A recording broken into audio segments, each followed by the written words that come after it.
Well, hello and welcome back to my channel. You're with Joanne. My name is Joanne, and yes, I'm doing these surprise lives because I've got to do them when I can do them. At the moment, life is somewhat crazy. I hope you're all well. So we've been following the Novak Djokovic uh, saga from his time in Australia, and then he went into immigration detention. He was deported. And he has now spoken out and has done an interview. And I want to look at some of the media reports around that, what he says, and then want to just dissect some of that. And so let's have a look. So this is from the BBC. So he says, Novak Djokovic reaction from my colleagues hurt me a lot.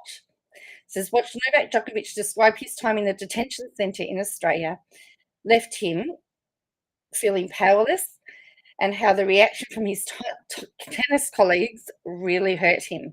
Speaking exclusively to the BBC, the 20-time Grand Slam winner reflected on being detained in Melbourne before the Australian Open last month. The Serbian tennis star did not compete in the tournament and was deported from Australia after the government cancelled his visa in a row over his vaccination status. There's Novak Djokovic. So there's an interview that is watched. So this is part of the interview thing. I'm not here to sympathise with you, but I do want to understand you better. And I can imagine listening to you that your experience in that detention hotel was far from pleasant. Can you just talk us through what it was like? Well, definitely it wasn't pleasant, but I don't want to be sit here and complaining about conditions in that detention center because I stayed 7 days. Did you feel powerless? Yes, I did feel powerless. When I arrived, I was not allowed to use my phone for 3-4 hours. It was the middle of the night from 1 a.m. to 9 a.m. Didn't get any sleep. $1 a.m. to 9 a.m. 1 a.m. is the middle of the night, 9 a.m. Anyway, he spent 7 days there. There are people that have been there for 9 years. I mean, I'm just saying, and yeah, and not using your phone for 3 or 4 hours. Well, I call that a work day. I don't use my phone when I'm at work. I don't have access to my phone when I'm at work. Because I was going through questioning every 30 minutes, basically. I had many interviews that were started and then stopped and then paused, and then I waited for the person to speak to his peers, and he would come back, and it went on for the entire night. The visa was reinstated, first revoked, then reinstated, then revoked again. So I was free for 4 days, and I was training, but it was not a regular kind of training days that I would normally have prior to the Grand Slam competition. I had helicopters flying, above every single training session that I had in Rod Laver Arena, cameras all over the place. Also my colleagues, and that really hurt me a lot, Hello, Ellie. I know I'm trying to get back, but I'm working at the moment in my evening, which is your morning. Because I felt that energy and those looks from my colleagues and people that were in the tennis facility. And obviously I understand that they had a perception that was based on what they were seeing from media reports, and I wasn't going out in media because of what I previously said, and respecting the legal process and respecting Australian Open. All right, and now he's talking about he's not above the rules. So we're going to look at some of this footage. Then we're going to look at media reports about this interview. So it says he doesn't consider himself above the rules when it comes to COVID-19 travel restrictions. What would you say to the ordinary Australian listening to you now, who has endured immense sacrifices and restrictions on their liberty over the past couple of years, but who looks at you and says, based on what they see in the news, this guy thinks he's above the law. He thinks that he doesn't have to abide by the same rules as everyone else. Australia has been through one of the most severe lockdowns that we had since the beginning of the pandemic. So I can only imagine how hard it was for Australians, and I empathize with all the people. And I understand that there has been lots of, say, frustrations from Australian people towards me and towards the entire situation and the way it was dealt with. And I understand it as well. Reading newspapers, you get certain conclusions. I would like to say that I always follow the rules. And really?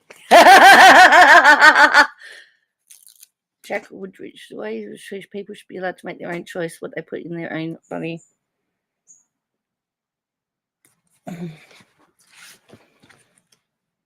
Well, unfortunately, the rules state that you have to be double vaccinated to come to Australia. And it looks like, and you'll find out that he's not vaccinated and he will give up.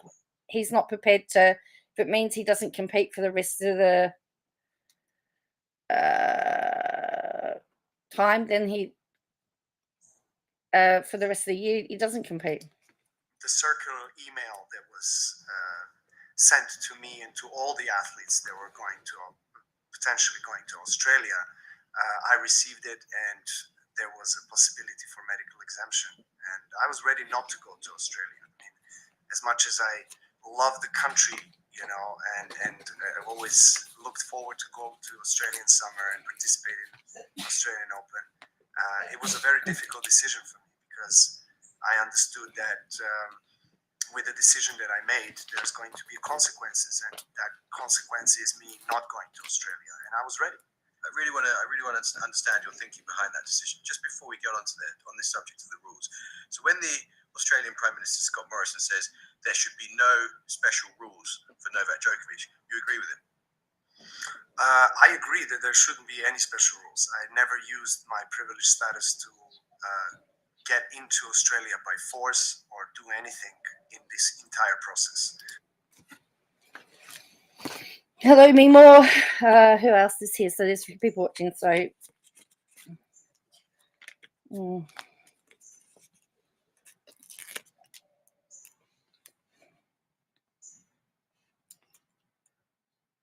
and I mean, lots of countries now have the fact you have to be vaccinated to enter into the country.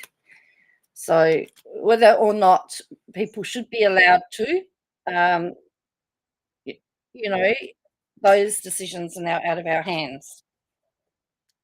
I mean, the way it was handled, we discovered yesterday in Senate estimates that it's cost the Australian government about $360,000 on this case, a minimum.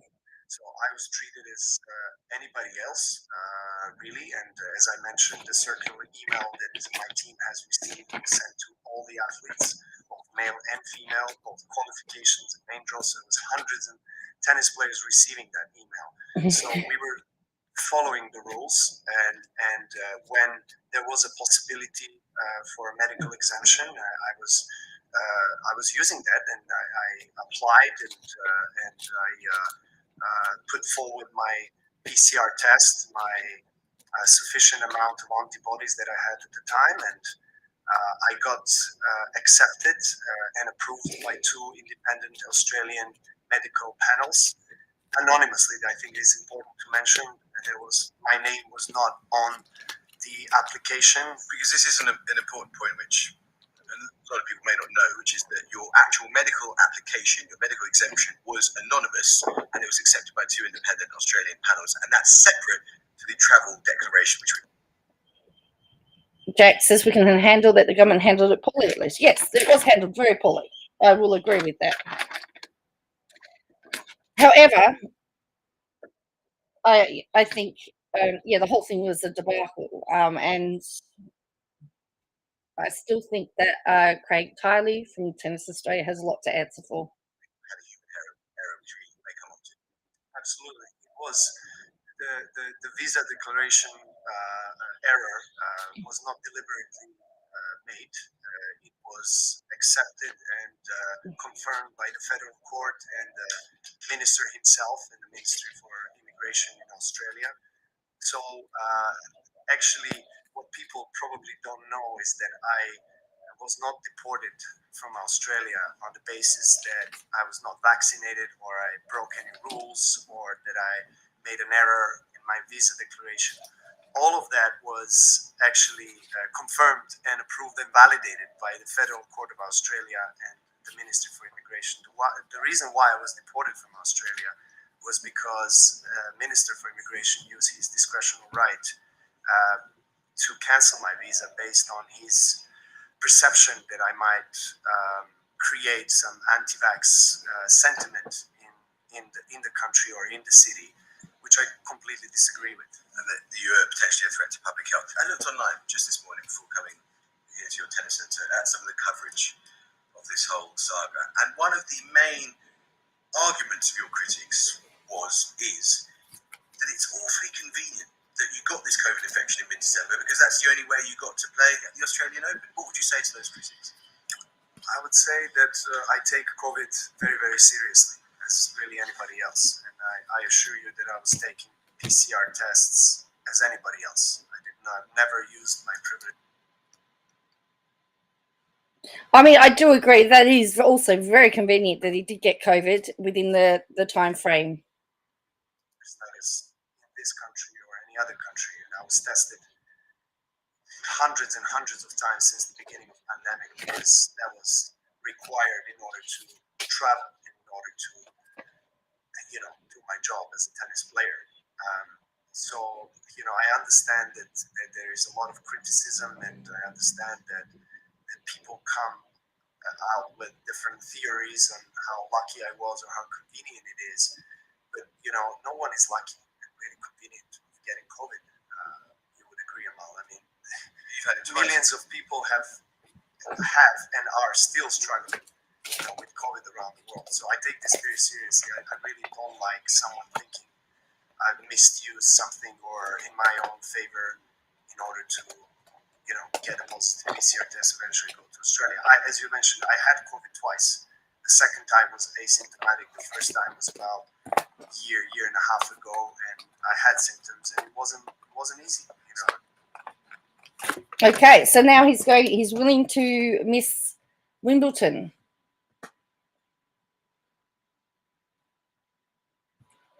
Have you received any vaccination against COVID? I have not. Why? I understand that and support fully the freedom to choose, whether you want to get vaccinated or not. And so he's just confirmed for the first time that in this interview that he's not actually vaccinated. I have not spoken about this before, and I have not disclosed my medical record and my vaccination status because I had the right to keep that private and discreet. But as I see there's a lot of wrong conclusions and assumptions out there, I think it's important to speak up about that and justify certain things, right? So I was never against vaccination. I understand that globally everyone is trying to put a big effort into handling this virus and seeing hopefully an end soon to this virus. And vaccination is probably the biggest effort that was made. Probably half of the planet was vaccinated. And I fully respect that.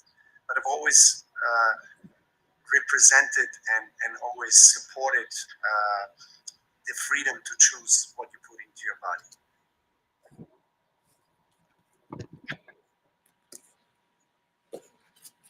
So this is his stance. And for me, that is essential. It's really the principle of understanding what is right and what is wrong for you. And me as an elite professional athlete, I've always carefully reviewed, assessed everything that comes in from the supplements, food, the water that I drink or sports drinks, anything really that comes into my body as a fuel. Based on all the informations that I got, I decided not to take the vaccine as of today. So do you have, as of today? Yes, I keep my mind open because we are all trying to find collectively a best possible solution to end COVID. right? I mean, no one really wants to be in this kind of situation that we've been in collectively for 2 years. I'm part of the sport, a very global sport that is played every single week in a different location. So, I understand the consequences of my decision. And one of the consequences of my decision was not going to Australia, and I was prepared not to go. And I understand that not being vaccinated today, I'm unable to travel to most of the tournaments at the moment. So there you go. And that's the price you're willing to pay. That is the price that I'm willing. So the price is willing to pay is not to compete in the tournaments. Ultimately, are you prepared to forego the chance to be the greatest player that ever picked up a racket, statistically, because you feel so strongly about this, Jay? Yes, I do. But as things stand, if this means that you miss the French Open, is that a price you'd be willing to pay? Yes, that is the price that I'm willing to pay. And if it means that you miss Wimbledon this year, again, that's a price you're willing to pay. Yes.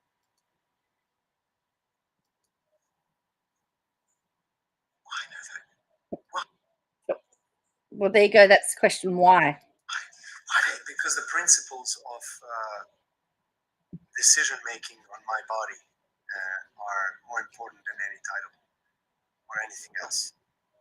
I'm Hi, Alberta and Stella. I'm trying to be in tune with my body as much as I possibly can. What do you say directly to anti-vaccination campaigners around the world who proudly declare Novak Djokovic is one of us? I say that everyone has the right to choose to act or say whatever they feel is appropriate for them. And I have never said that I'm part of that movement. No one in the whole process during Australian saga has asked me on my stance or my opinion on vaccination. No one. So I could not really express, what I feel and where my stance is, neither in the legal process, neither outside. So it's really unfortunate that there has been this kind of misconception and wrong conclusion that has been made around the world based upon, something that I completely disagree with. So there you go. We're just gonna stop there. So what do you think about what he's had to say there? And then we'll look at the media reports. And let's have a look.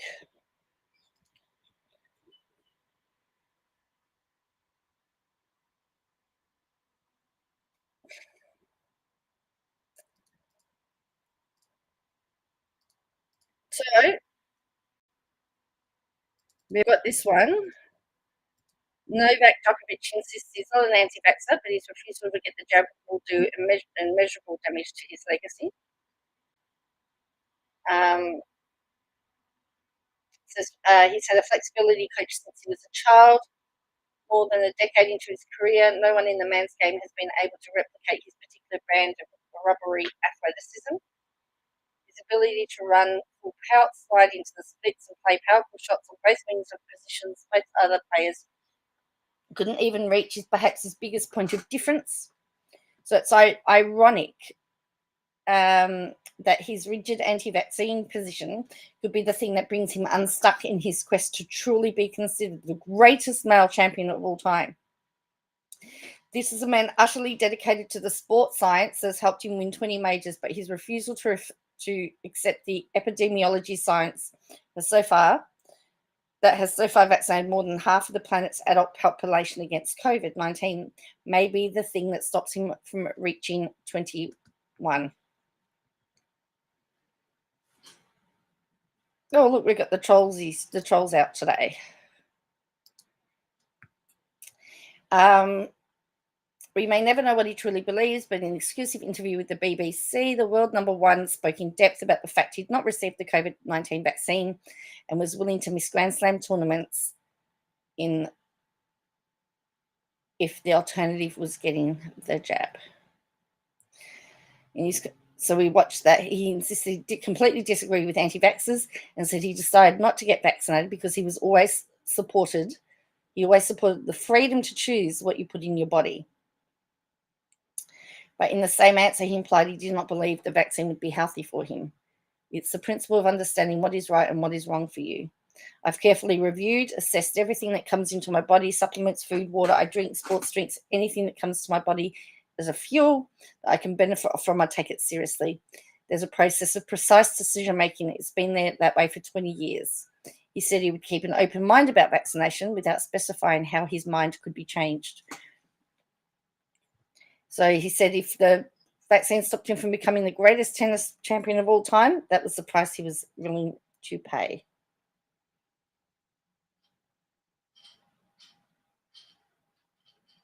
So now it's going into his tennis history here.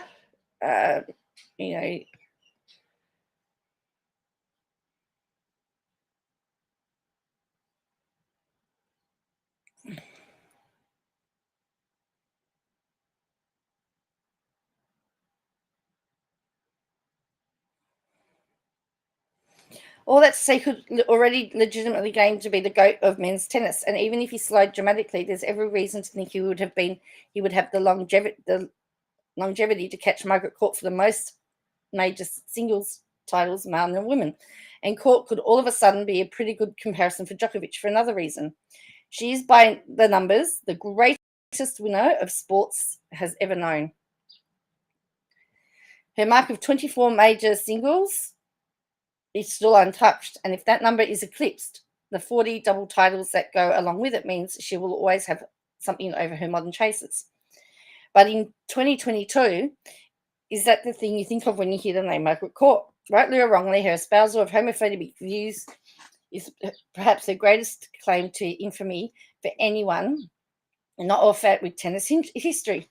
At the least, publicly honouring her tennis achievements without controversy is difficult. There's every chance now that this becomes the second line of his obituary.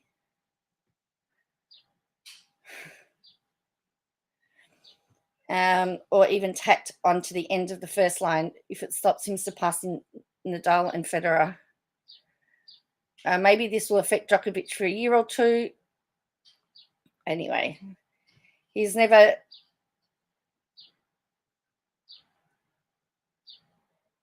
so he may not. I think Ali R is in Canada, and I think she's talking about Trudeau. Oh, I can't pronounce his name. I did see some stuff in Canada. I always think that our Prime Minister is a joke. Not that I'm saying that your Prime Minister is a joke. But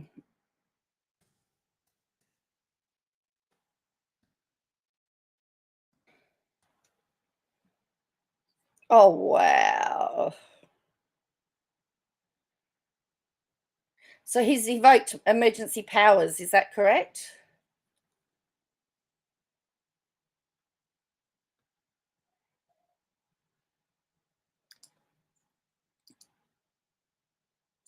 He's a total joke, says Alberta Stella.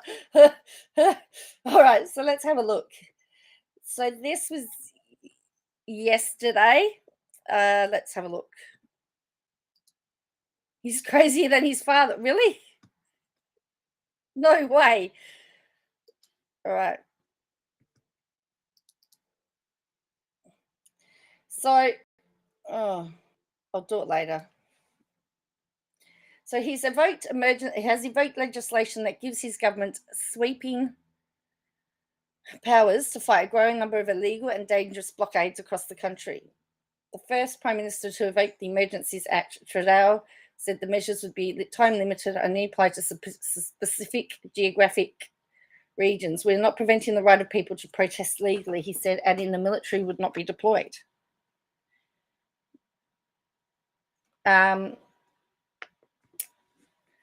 The act is used sparingly and at last resort.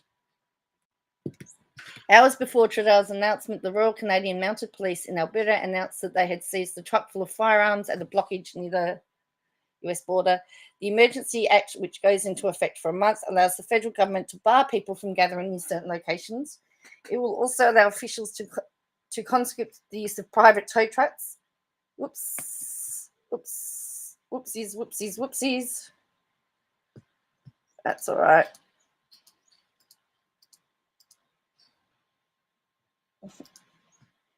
Oh, what have I done here? Hang on.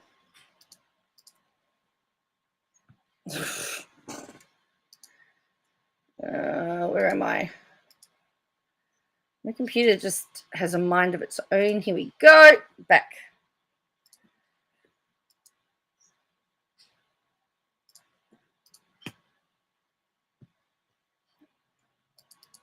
Gee, and I reckon our premier, Daniel Andrews, they referred to him as Dictator Dan. Anyway, allows federal, the Deputy Prime Minister Chrystia Freeland said the act would bar the use of crowdfunding websites for illegal activities and punish companies whose trucks were being used in the protest. The recent hack of crowdfunding sites Give Send Go revealed substantial financial support from outside Canada, which Freeland called an attack on democracy. This is about following the money. It's about putting an end to these illegal blockades. Consider yourself warned, she said. Well, both the City of Ottawa and the Province of Ontario have declared states of emergency. The use of the Emergency Act is the most forceful use of government power so far in fighting the blockades. The Act replaced the War Measures Act in 1988, but is more limited in scope. The revised Act requires parliamentary oversight, and all measures must comply with the country's Charter of Rights and Freedom. As protests crippled trade routes and paralysed city streets, Trudeau said border officials were already turning away Americans trying to enter the country to join the demonstrations. The Prime Minister's unprecedented move comes amid growing worry from federal officials that protesters are increasingly unwilling to leave the blockades, as well as rising prospect of violence. Hello, Bob.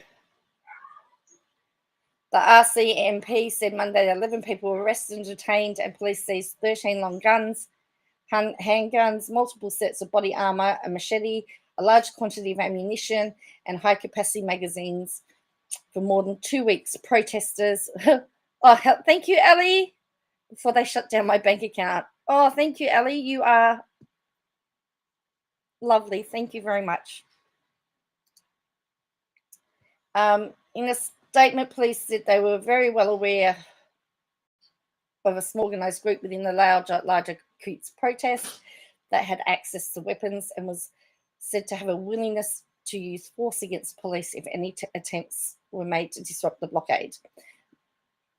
The Alberta Premier, Jason Kenney, said the arrest and seize of firearms underscores the severity of the situation.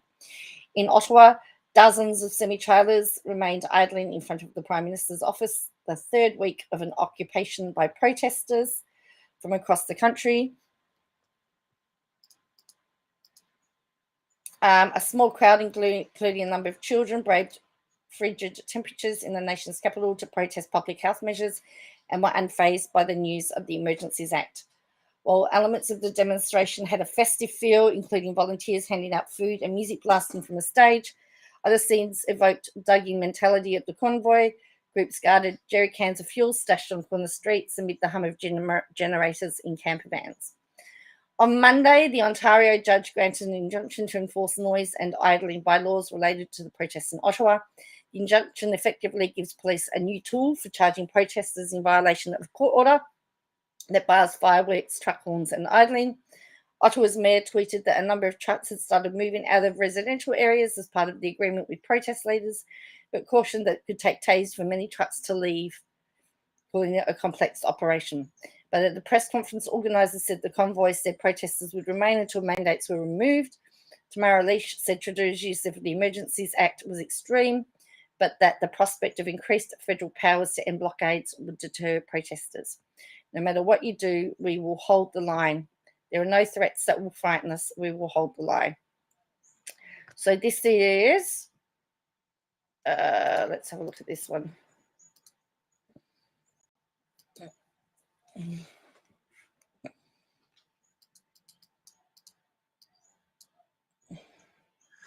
federal government has invoked the Emergencies Act to supplement provincial and territorial capacity to address the blockades and occupations.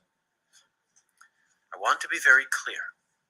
The scope of these measures will be time-limited, geographically targeted, as well as reasonable and proportionate. We're entering the third week of illegal blockades that have been disrupting the lives of too many Canadians. Here in our capital city, families and small businesses have been enduring illegal obstruction of their neighborhoods, occupying streets, harassing people, breaking the law. This is not a peaceful protest. We're not using the Emergencies Act to call in the military. We're not suspending fundamental rights or overriding the Charter of Rights and Freedoms. We are not limiting people's freedom of speech. We are not limiting freedom of peaceful assembly. We are not preventing people from exercising their right to protest legally. Right. Well, apparently, I love that, Alberta. The blockages have been for a reason, dipstick. Blockades, not blockages. Oh yeah, just like everybody just like decided one day they were going to go and do a blockade, right? Because they just wanted to annoy everybody, right?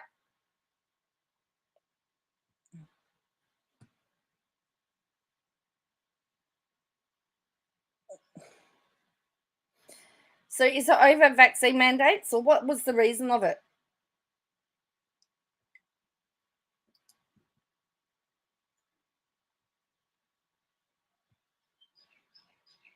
Oh, it looks like, oh yeah, it's vaccine mandates, is it?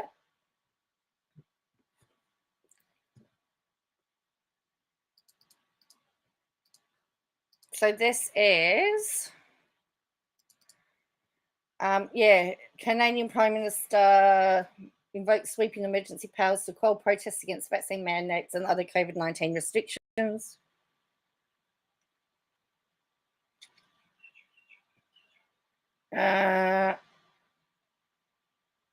Banks and financial institutions will be required to review their relationships with anyone involved in an illegal blockade and report them. What? They will have the authority to stop providing services to those suspected of using their accounts to hope protesters and freeze accounts without getting a court order. What? No way! That is horrifying.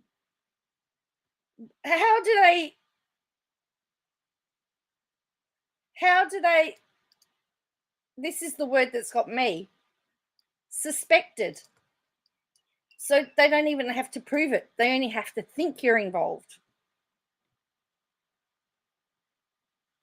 The government has also broadened its anti-money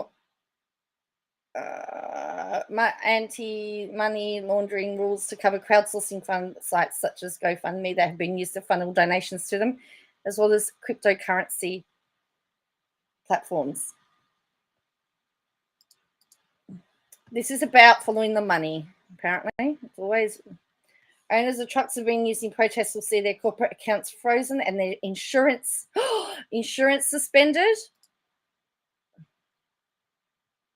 If Jack's still here and watching, Dictator Dan looks good, doesn't he? Owners of trucks that are being used in protests will see their send your semi-trailers home. Protests that have begun with a trucker convoy to Ottawa more than 2 weeks ago have gridlocked Canada's capital city and expanded to border crossings, including the bridge that carries a quarter of Canada's commerce with the US, its largest trading partner. So it's stepping in because local police authorities have had trouble enforcing the law. This is not a peaceful protest, he said. It's about keeping Canadians safe, protecting people's jobs and restoring confidence in our institutions. Termination which protesters have chosen to wreak havoc so far in many non-violent ways have rattled a nation unaccustomed to public rancor. Many Canadians are still coming to trying to come to grips with it.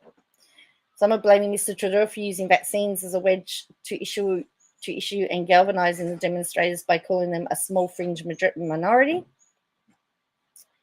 Others say he took too long to crack down on them. But using the Emergency Act gives the federal government the right to ban public assembly in certain locations and the right to requisition property. So they could order tow truck companies to provide their services to clear blockades and impose emergency fines and imprisonment for violating orders. The law has never been used since coming into effect in 1988. About 400 semi-trailers and other vehicles remained embedded on Ottawa's streets. The local police have shown little appetite for a crackdown, despite repeated law-breaking by protesters, including violation of court injunction against using horns. Last week, the Ontario Provisional Government enacted emergency orders that include fines of up to 100,000 Canadian and a year in jail for people who continue to block roads, bridges, and other infrastructures. But Ottawa's police chief said he needed more resources before he can do that. So that's interesting, isn't it?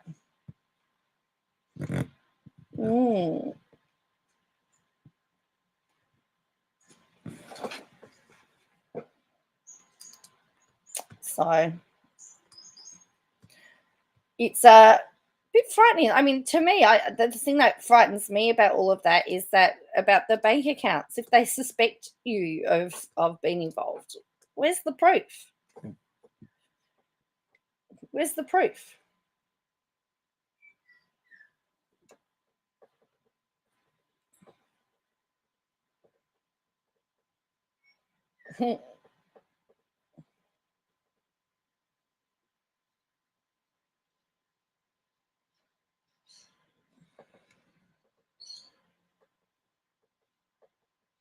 So that's pretty. I'd seen some stuff about Canada. I hadn't really looked into it. So as to what exactly was happening, I knew that there was some unrest and protests, but I didn't really know what was going on.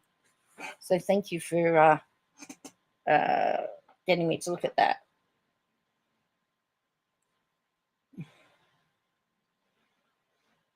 I mean, Prince Andrew has settled his court battle, which doesn't surprise me. I mean, usually those types of ones are settled, and particularly with the royal family, they like to settle if they can.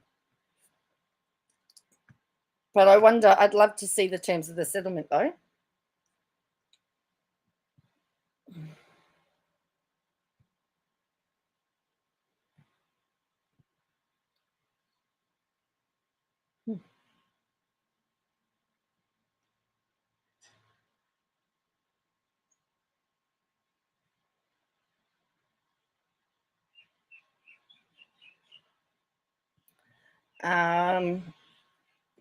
What else? And the gunmaker Remington has been found liable for the Sandy Hook massacre. So that's interesting that the gun company has now been found liable.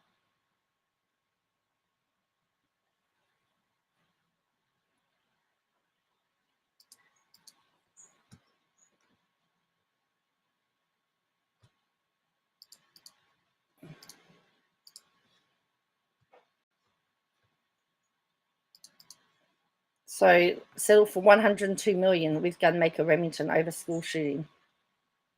Body. Been ordered to pay compensation to the families of 5 adults and 4 children killed in the Sandy Hook Elementary massacre. It's the first time a gunmaker has been held responsible for shootings in the US.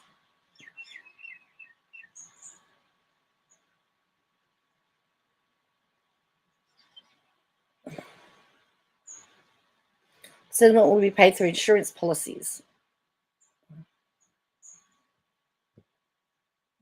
Ali, yeah, well, that's the thing. I think if there was enough money thrown at it, and I mean, there's been lots of scandals involving the royal family where they've thrown money at it. So So 9 families sued in 2014 and spent years in the courts trying to hold Remington liable despite a US law that protects gun makers and dealers from most civil litigation. The Sandy Hook families found a way around that legal protection for gun makers by claiming that Remington marketing of firearms contributed to the massacre. Those families would do everything to give it back just for one more minute.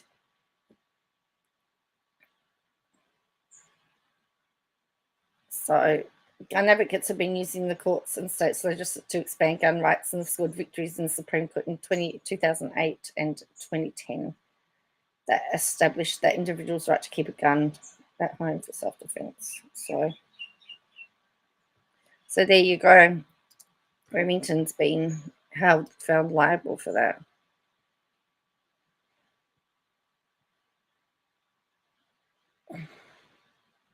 We have them banned here, so semi-automatics.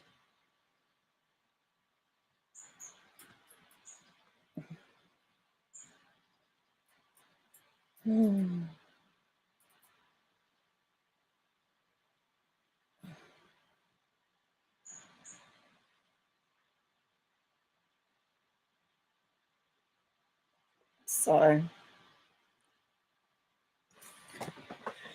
yeah, it might be something to do with the British part of us, Ellie, because with the British, the UK, I don't know what I'm trying to say. It sounded good in my head. Sounded good in my head.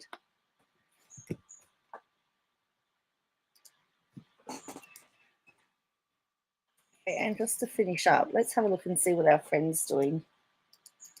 Now, I was watching, the fact that Emily was saying that Clark Swanson, Emily G. Baker, had said that Clark Swanson's trying to get the settlement details between Teddy Westbrook and Katie Joy. Do you think that's why she's gone a bit cray-cray?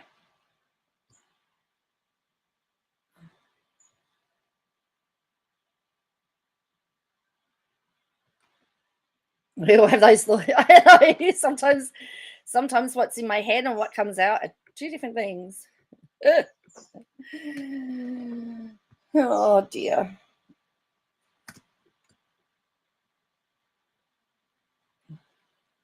Friend Kate. Friend. I know, I call her our friend. I mean, So I've got 2 Instagram posts on Josh Duggar because I know that she messed one up. She's put the wrong date up, or did she edit it? Oh yes, she's changed it. Somehow deleted my previous post. She changed it because it said the 15th.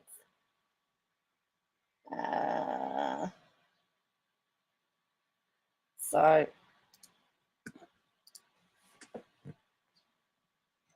what? She's gonna, in her video, she's gonna walk you through the enhancements. Josh meets all the enhancements based upon 2021 sentencing guidelines. Oh. 2 specific factors will not help him at the sentencing hearing. The videos contain toddlers being... oh, great, no. Oh, really? No, I didn't hear that. She's gone there. Engaging in a pattern of behaviour. There are other enhancements, but these 2. The judge has full discretion to go over any statutory maximum if he can prove the mitigating factors. All of this will be explained in my video coming soon. Uh-oh, we're going to get a legal lesson with KJ. Oh, dear.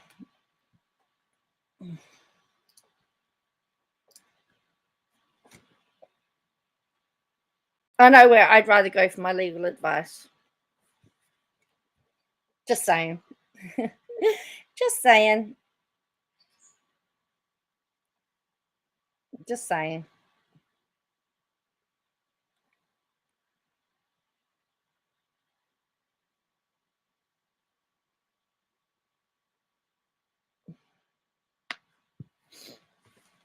So I have no doubt that there'll be... You think, well, She'll tell us how. Well, that's true. That's what she will do, because she's a lawyer after all. She's gonna get. I don't know whether you've watched Bobby. He sort of put it in that she's got herself in deep doo doo. She thought she was being really clever for settling with Cuddy and outing Swanson, but it looks like it's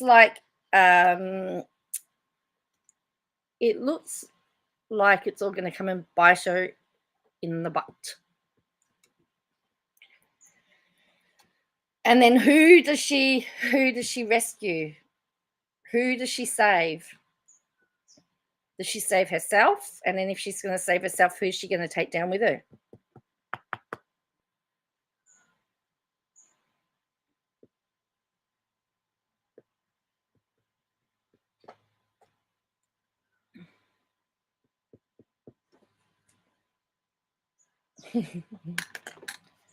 So, because if you remember, she was so excited to be able to say that she'd settled with Tuddy and to say that it was Swanson and Swanson had manipulated her. Well, and then Swanson's asked for he's asked for the settlement information, and Tuddy's side said, well, the court's going to have to order it, which is probably.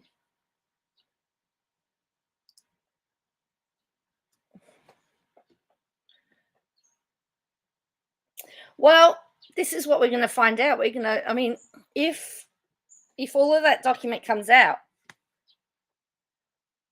we're going to find out what she said, or we could find out what was agreed to and what was said. And as I said, she could find herself in the poo. And how is she going to tell people that she doesn't lie if she's found to have lied?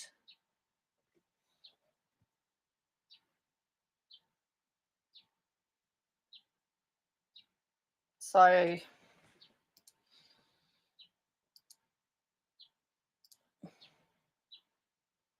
that's what I want to know.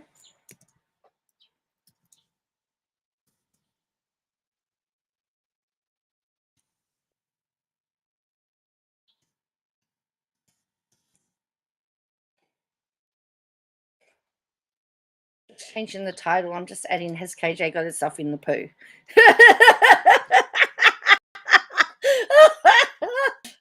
It's true. It's true. Has she got herself in the poo? I know. As I said, if I'm going to be live for the next little while, it will be at this time, just because this is the time I've got free. Only because I work. I start work. I have to leave my house at 4:45 to start work at 6. And last night I didn't finish till midnight. So because she gets a new group of people, though. If you have a look, all her people are new. That's the secret. She's able to do it so that she can keep them new. Oh really? Sorry to hear that. That's sad. I nearly lost Stella a couple of weeks ago.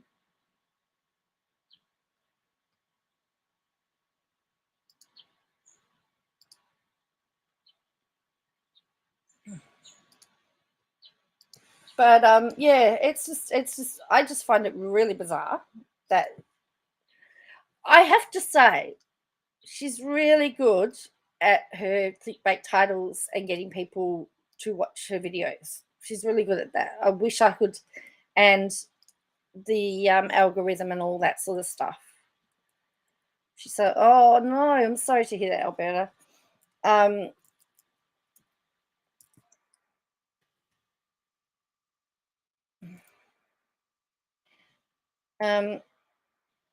So yeah, she's really good at that.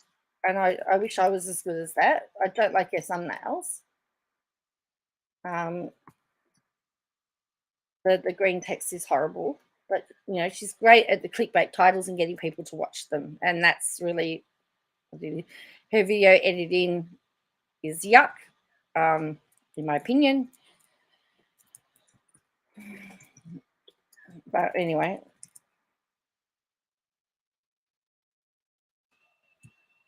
yeah. Anyway.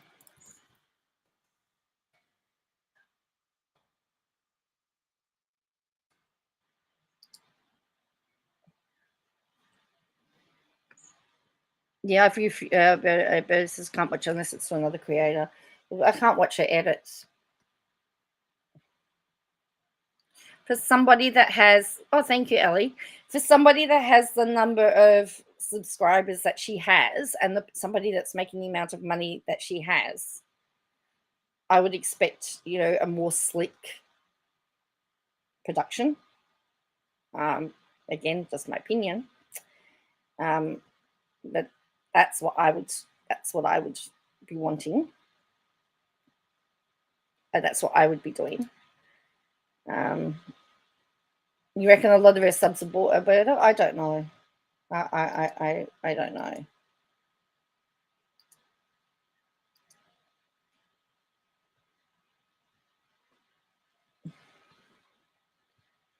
So, yeah, sometimes Llama, although Llama Girl is very good in that fact. I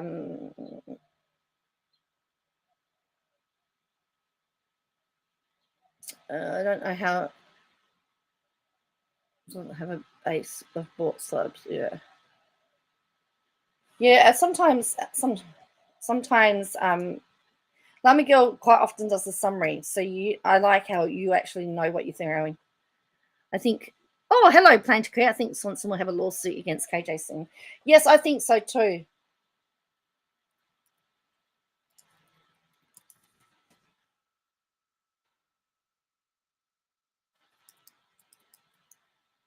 Plan to Create. I got the mail yesterday, so thank you.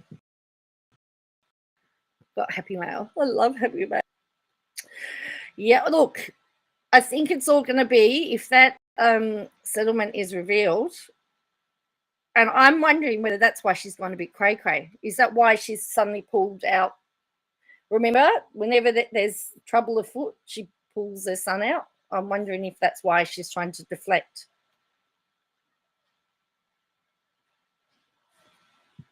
Because all of this is in the background happening. I'm just wondering.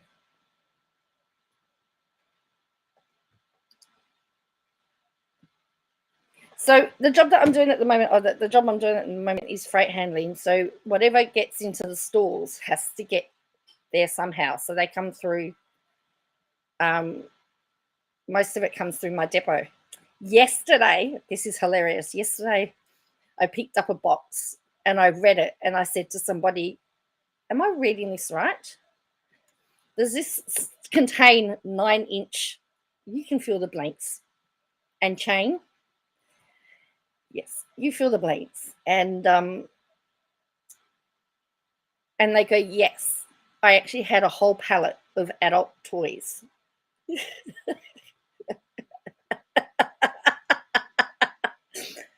That I unpacked. So that pallet, unloaded that pallet, pull it on the conveyor belt.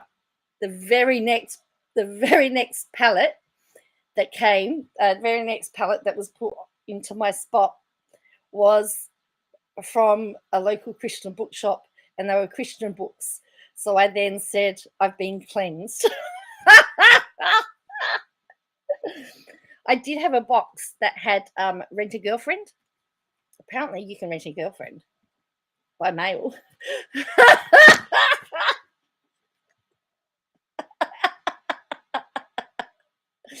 And in fact, it was, what was really funny is that when I showed the box that had the size on, the 9-inch thing, and I said, "Hey, is this what it?" And the guy goes, "Oh, 9 inches. Is that everything? Is that what girls want these days?"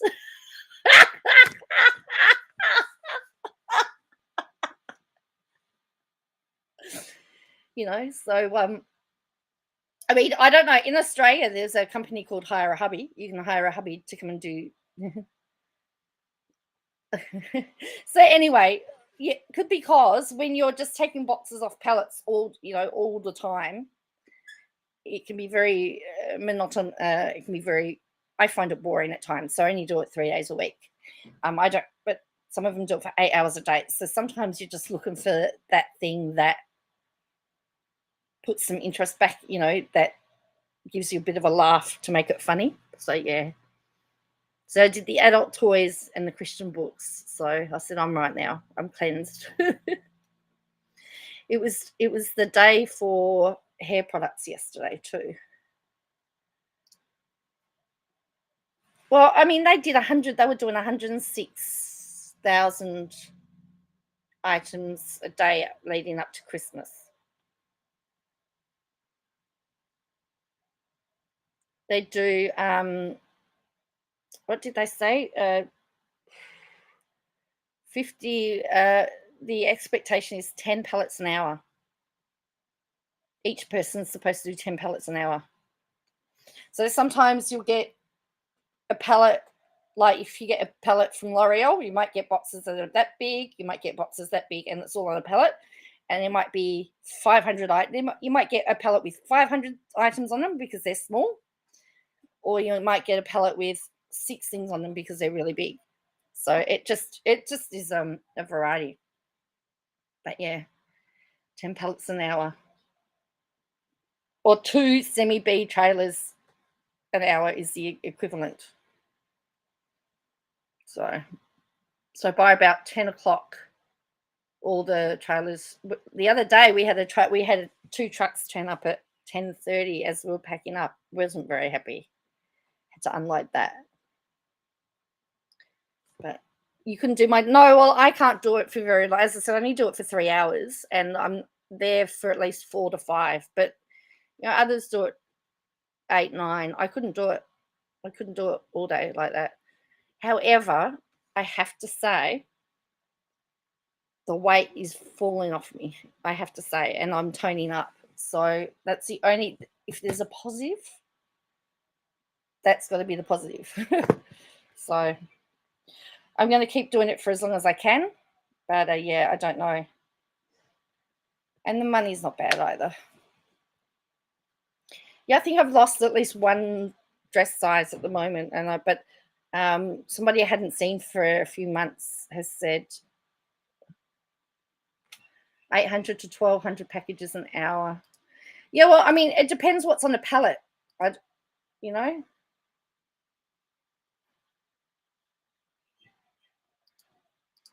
Yeah. So it's about, I don't know what's.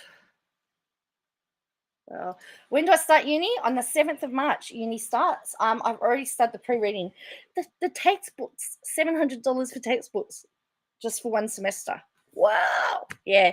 And I'm starting with the first subject is just legal method and statutory interpretation.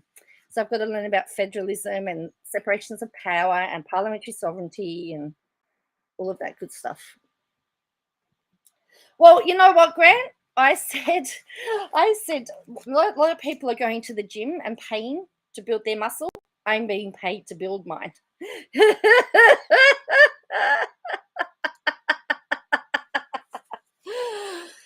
Yeah. So I'm building muscle, and I now can overhead. I can now do 20 kilos of it, so I can pick up a box above my head, 20 kilos, chuck it on. Well, thank you. Yeah, thanks, Alberta. Yeah. My son. Oh, is your son home, or is that a ghost? My son is home, but it could have been a ghost. Oh, sorry, statuettes. That's right. You got to pronounce it correctly. Statuettes. I had to do a fitness test for the job. I had to do 30 kilos, but once it gets to 30, you generally, if I can't lift it, I just ask somebody for help. And then if it gets to 40, if it's 40 kilos, we leave it on the pallet and it gets moved. But yeah. but but my singing teacher hadn't seen her when I first walked in. He wanted to know what I'd done. And then when I went in again yesterday, I went in again. He said to me, even in your shoulders. Oh, cool. Thank you.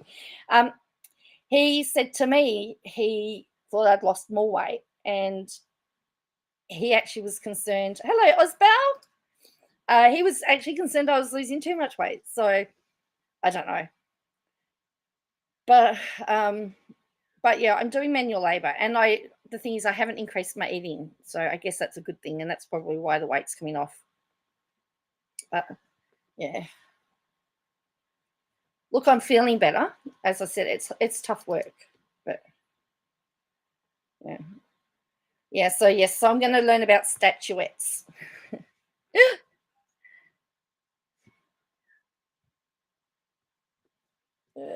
Statuettes. Oh, I love that. Osbel, have you had your by-election yet for Brother's seat?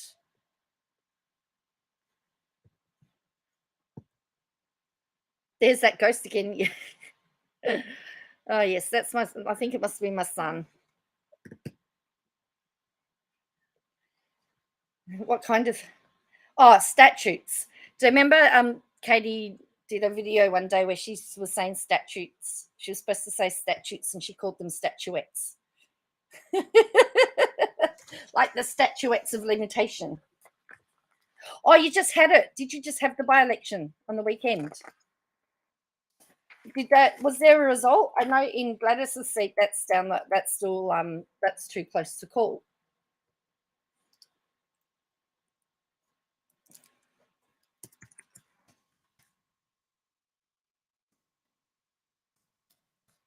And is the Buzzman still in town, or is he like left?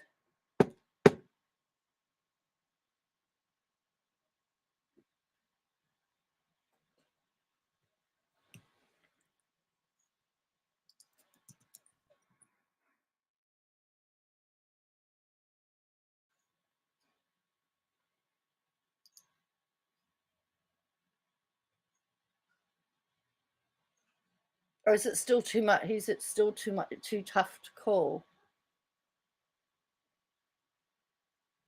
Oh, it looks like the Nats are getting in, are they? It looks like the National. Oh yeah, I'm just having a look at it now. Okay, see ya, Alberta. Okay, so Nicole overall looks like she's going to get it. I tell you what, though, she's had a swing against. They've had a bit of a swing against her, though.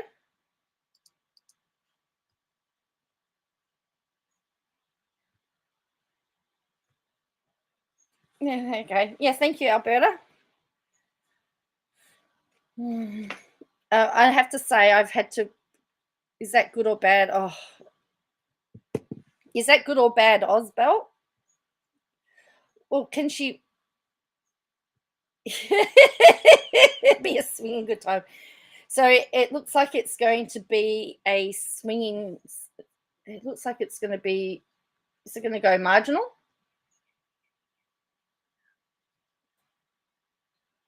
Only 43% of the votes have been counted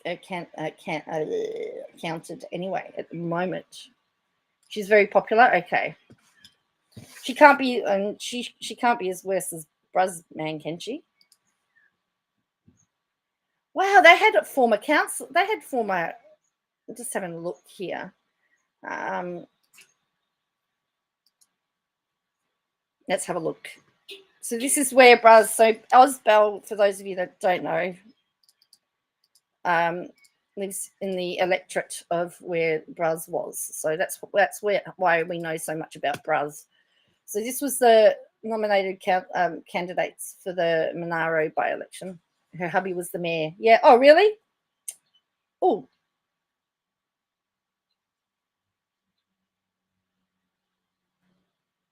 So this is the one here. This was the nominated count. If it's a tie, there's a knife. No, I don't think so. Yeah. So I believe this guy was a councillor and this one was a councillor too. Queanbeyan, sorry, Queanbeyan. Hello, Terry. So they were the candidates. New South Wales election. I'm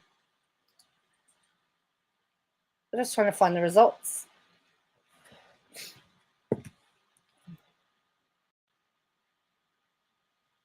Here we go.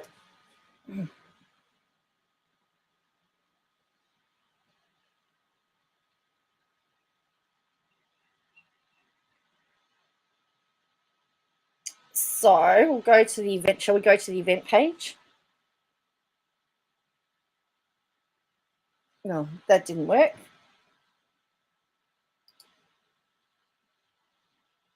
Will, we've discussed that. You're a bit late. No. Yeah, we talked about Canada. So this is all the stuff that this is how it works.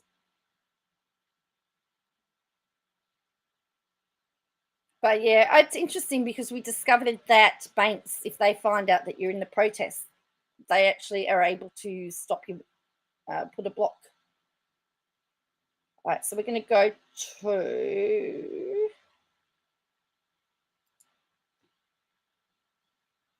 Oh, hello, the fox. So I don't know what it looks like when you, for those of you overseas, these are all, so this is the 2 candidate preferred. So we have a preferential system.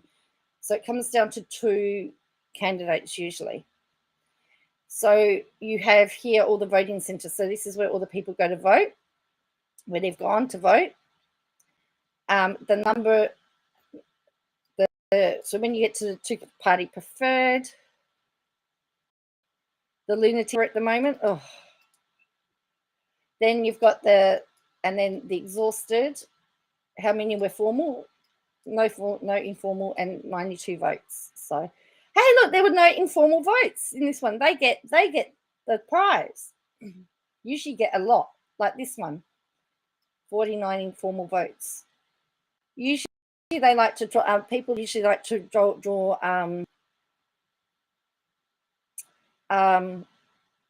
people like to draw male body parts on votes. You needed your community. I haven't watched his. So this shows you, this is the first preference count. So what happens is you 1, 2, 3, 4, 5. So what you do is you have a pile for each of those, and wherever they get the 1, that's where they go. So first preference. But only 43% of the votes have been done. So check, count commenced. So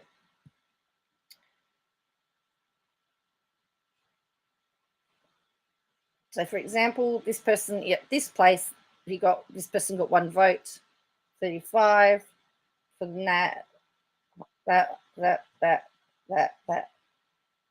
and these columns should add to 60.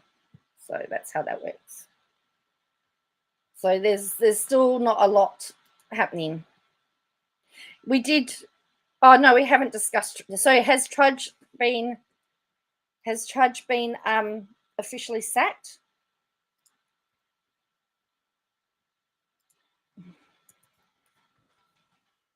Trudge. I don't know.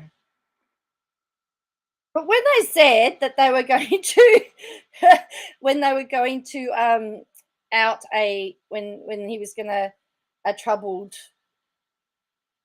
minister, I figured that could be half of the Liberal Party.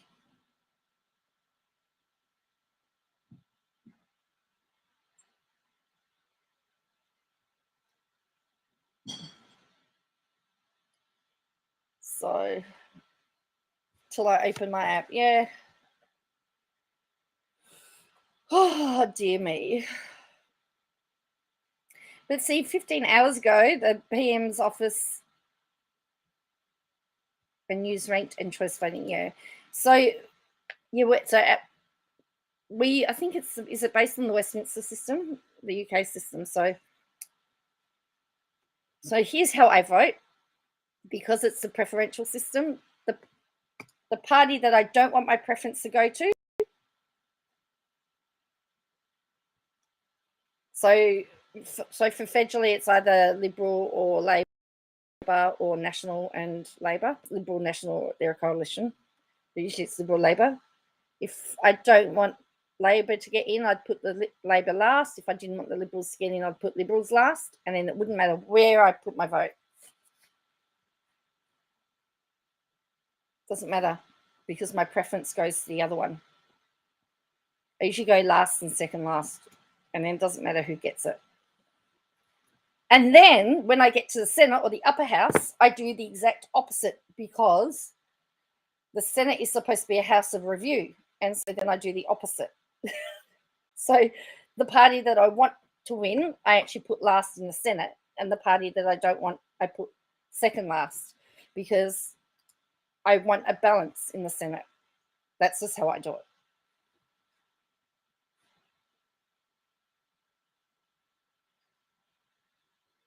So,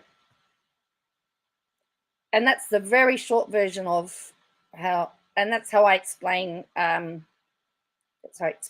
to my children, and how I explain voting to people that don't know how to vote.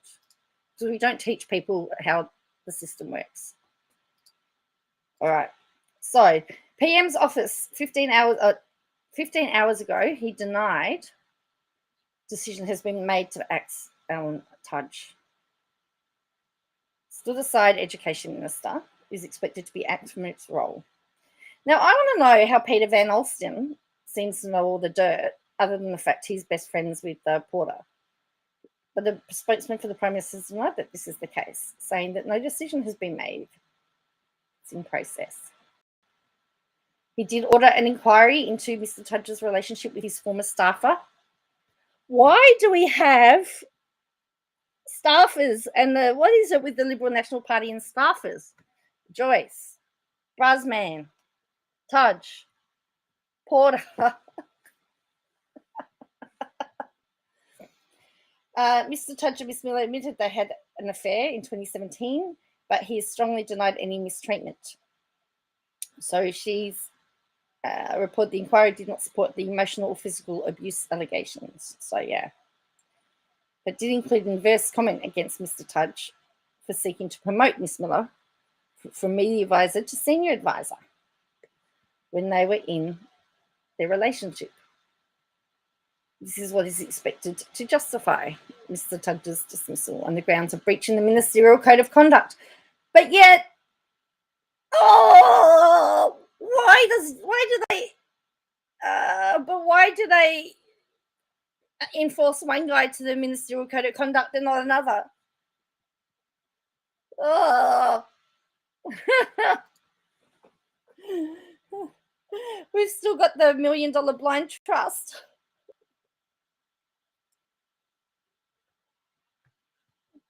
Of course, Grant, system is rigged to the minority, 2 beats 1, that's right.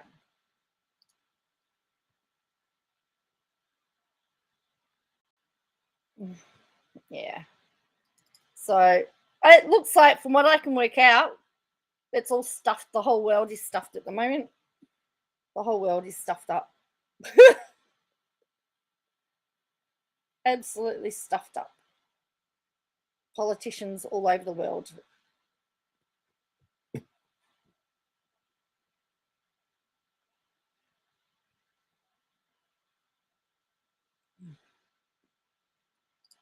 So, yeah. But yeah, that's how I describe the voting.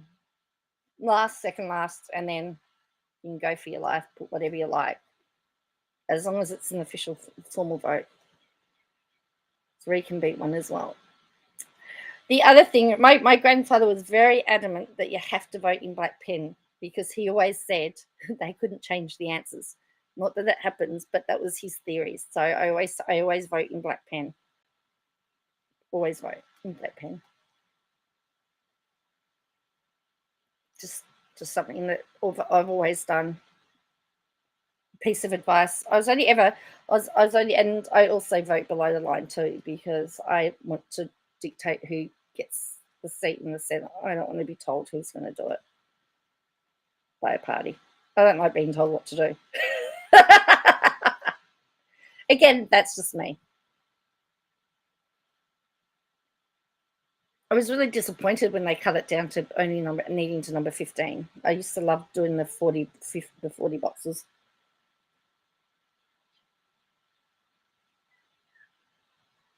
I'd actually do a study week, and I'd study each of the. Well, I study all of the candidates and their policies first in the lower house, and then I'd go and have a look at the Senate.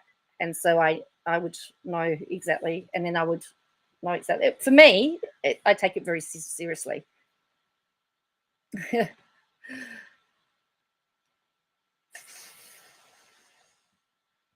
So that's what I do. But as I said, I vote below the line, and I study, and I know what they all stand for and everything. So,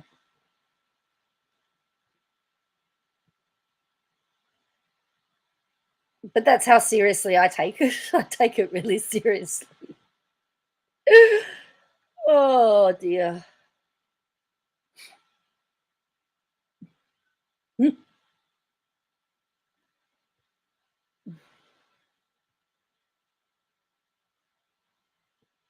Watch the markets.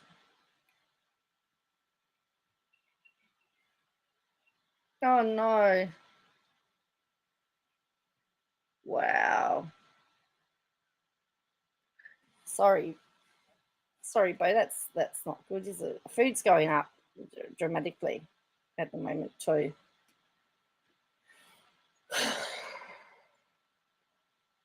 Northern Territory House officials want a code brown emergency alert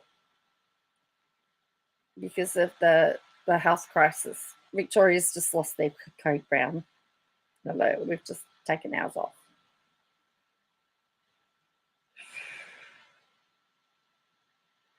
That's a really good point, David. I think social media is going to play a bigger part this year than it might take a bigger part this year than any other election, because a lot of people are really put off by the TV and newspapers. I know I am. I know I'm put off by it all.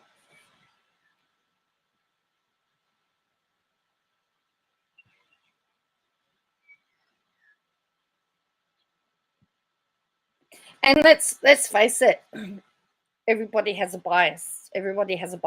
So it's about trying to navigate through the bias and look for the facts. Yeah, I need to go too. I haven't done anything today. I need to get going. My plan is I started. You can see that I've got some nice drawers here. I'm trying to get everything neat and tidy at the moment. I've spent a whole heap in storage stuff, so I've got to try and sort out my room and make it presentable. And before I go to work today, and I've got some emails to do, so I need to get going as well, do some stuff. And well, that yes, and social media algorithms adjust to people's biases. That's right. So you will only get what your bias is.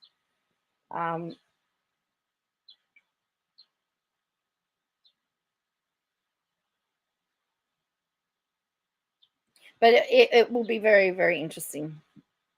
Very interesting. And I'm interested to see what happens with Gladys's seat in New South Wales. As I said, looks like Ausbell it does look like the Nats are going to get in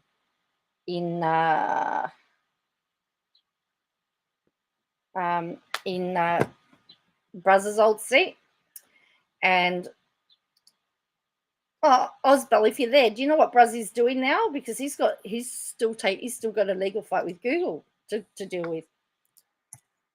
I wonder how he's paying for it, or did he get one of Porter's blind trusts? Did he get a Porter blind trust? You've got to wonder, don't you? How does he pay for it now? I still want to look at them. Clive Palmer, Mark McGowan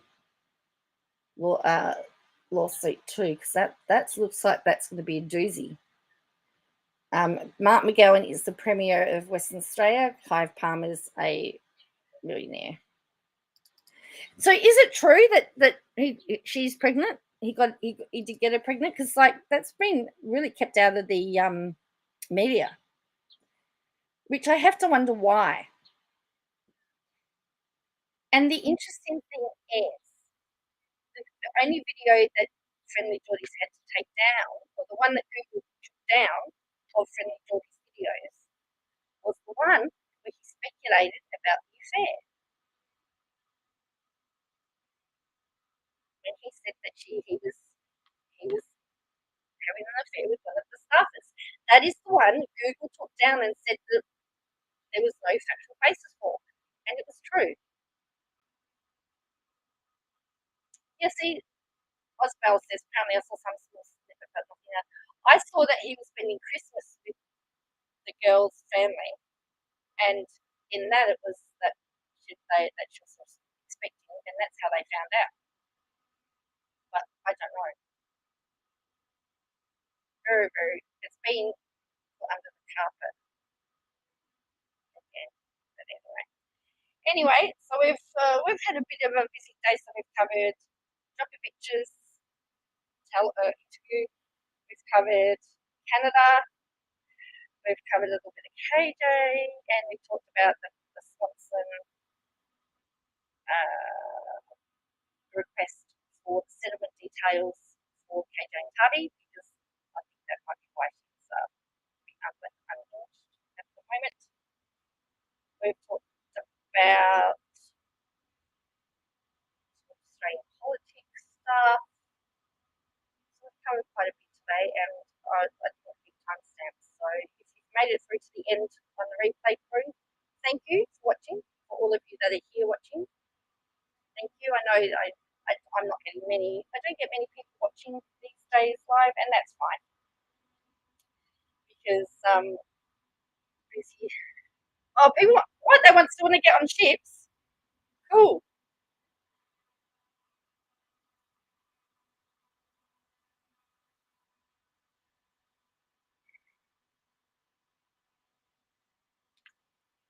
Interesting, isn't it?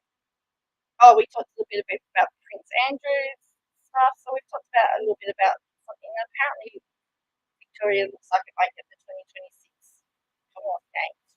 There you go. Because apparently it would seem no one else wants it.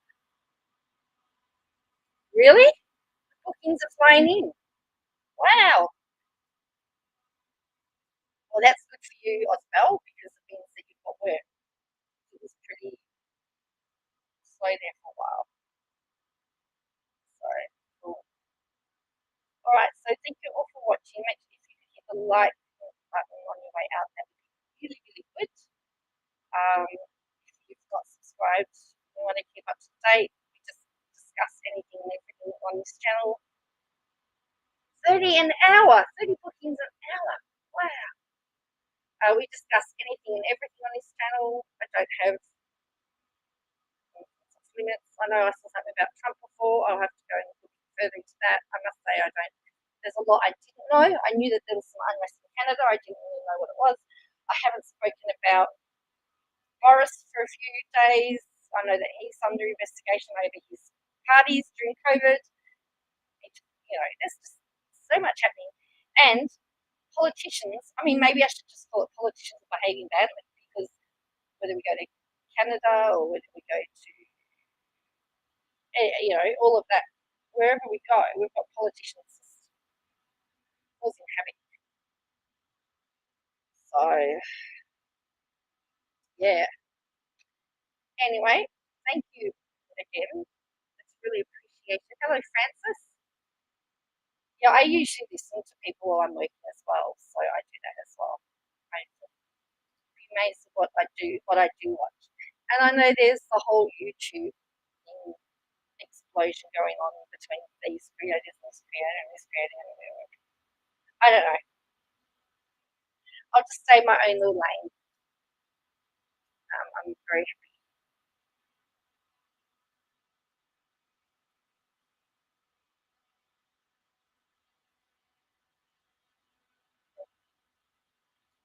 And yeah. So Yeah, I think I need one with me, my own little lane. I'm going to stay my own little lane and stay my own little, yeah. But yeah, we do cover everything and everything. So anyway, thank you all for watching, and I'll catch you again next time. Maybe this time tomorrow. You never know. I'll see you soon. Bye for now.